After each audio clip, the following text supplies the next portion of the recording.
Listen, and like we had this whole bit plan for this port strike, dude, right? This port strike. Everyone was freaking out. Oh, the ports from Maine all the way down to Florida, they're shut down. How are we going to get our toilet paper? We have to buy toilet paper. What are we doing? We have to go to Costco. We have to go to the grocery store. We need to get as much toilet paper as we can because the ports are shut down, dude. They're striking. That means there's no ins and there's no outs, and they're striking. We need to stock on toilet paper right now.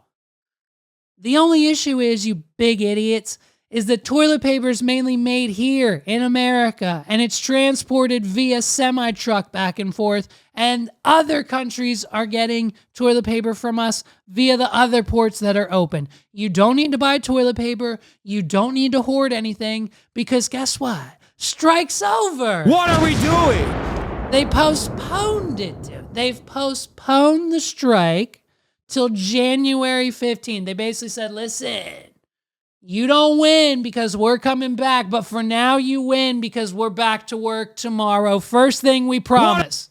Like, so what else is this was supposed to be the biggest movement of all time, but they gave up after 72 hours just to say, hey, we'll be back, but we'll most likely not be back because in that time, we're probably going to come up with a deal and we'll probably sign that deal before January 15th, and then we won't be back and everything will be good and dandy. Just don't automate us using AI like China does, dude. What are we doing? That's why we're here. All these port workers are upset because the viral TikTok going around is showing that of these basically 6 people. All we need is 6 people in front of 5 monitors, and we can basically say, hey, drop this cart over here with this crane, take it on this bus, go this route, drop it off, and do the job of 15 American workers with 1 computer. So, hey man, don't AI automate us or we're going on strike. So then they went on strike. What are we doing? Because ChatGPT is a thing. And let's be honest, within the next 5 years, we're most likely going to automate and AI the whole system. Because if China's already doing it and it's just one dude behind a bunch of screens, that's a lot cheaper, a lot easier. No more benefits need to be paid. No more unions. Get rid of them. We can control it with a goddamn iPhone. What are we doing? And it's for what? The bananas? We need bananas? God forbid Americans don't get their bananas on the East Coast. Whoop-de-fucking Jesus Christ. We're back to work. And don't even get me started on the boss. The union boss who started this whole thing, who started it all. His name's Harold Daggett.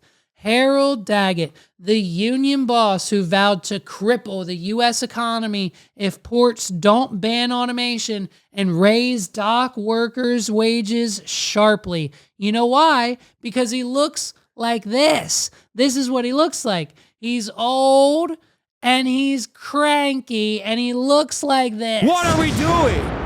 This is why. This is why we're fighting the AI. Because this man doesn't know how to use his iPhone 13, let alone the new computer systems they'd have to bring in as soon as they AI automate the whole fucking dock system. So he's scared of change, and he doesn't want to lose his job. You know why? Because his job's real cushiony, because he's out there preaching from his Bentley convertible parked outside his sprawling mansion in New Jersey this week. Exclusive photos obtained by the Post reveal photos taken by a drone on Tuesday show that British luxury car parked with the top up outside of what appears to be a 5-car garage that's connected to his 7,000 square foot. Oh, man. 7,000 square foot home. The Hawking 2-story mansion is located on a 10-acre property in Sparta with in a leafy enclave 50 miles west of New York City, and it encircles a spacious backyard patio with, of course, a pool to... Oh, look at that. Look at that, Zaddy. Wouldn't you want to come home to that every day? What are we doing? Of course we need the port workers' wages raised, babes, because if the port workers' wages get raised, that means the managers and the supervisors' wages get raised, and you can't afford a house like this if your wages don't go up every 6 to 18 months. So of course we're going to be upset when they don't raise your wages, okay?